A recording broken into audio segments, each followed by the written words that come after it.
Yo, what's up guys? So today gonna unboxing a prize giveaway by the Yusri and Yus Stingrays. So let's open it. Before that, don't forget to like, share and subscribe to my channel, and don't forget to follow all my social media in the description below. Let's open.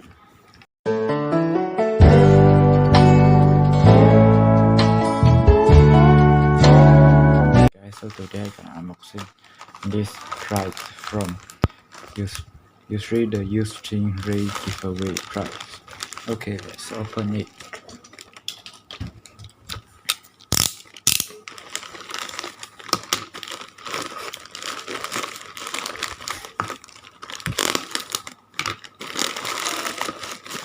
Okay.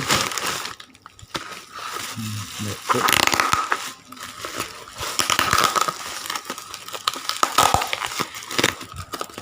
Okay.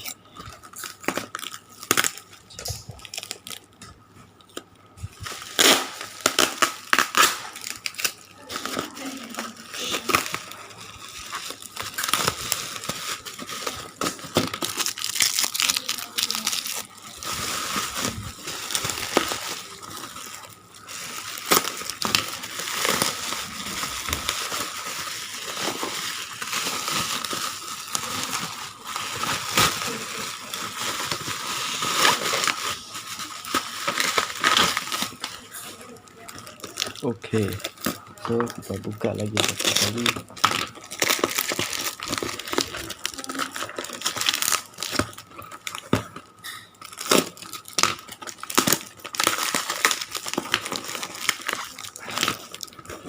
Okay, let's open it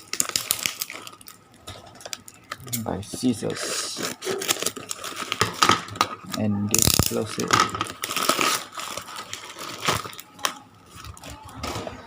Okay, let's open it and let's see what is inside.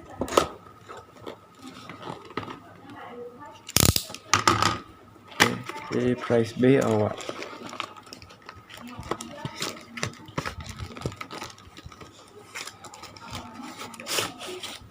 Let's see. Oh, it's number 4 way.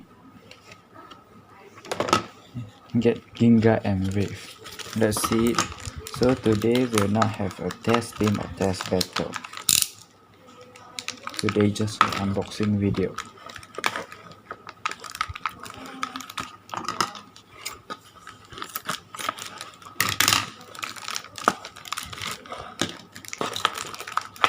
Okay.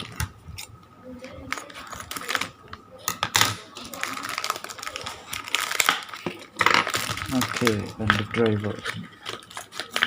Wave topper. So here it is. The Bay remake player, blue version and Ginga disc. How many star? 4 star and Wave. Okay, and here is the sticker and the menu. So okay, the video until right here. Don't forget to subscribe to my channel guys. See you guys in the next video. Bye.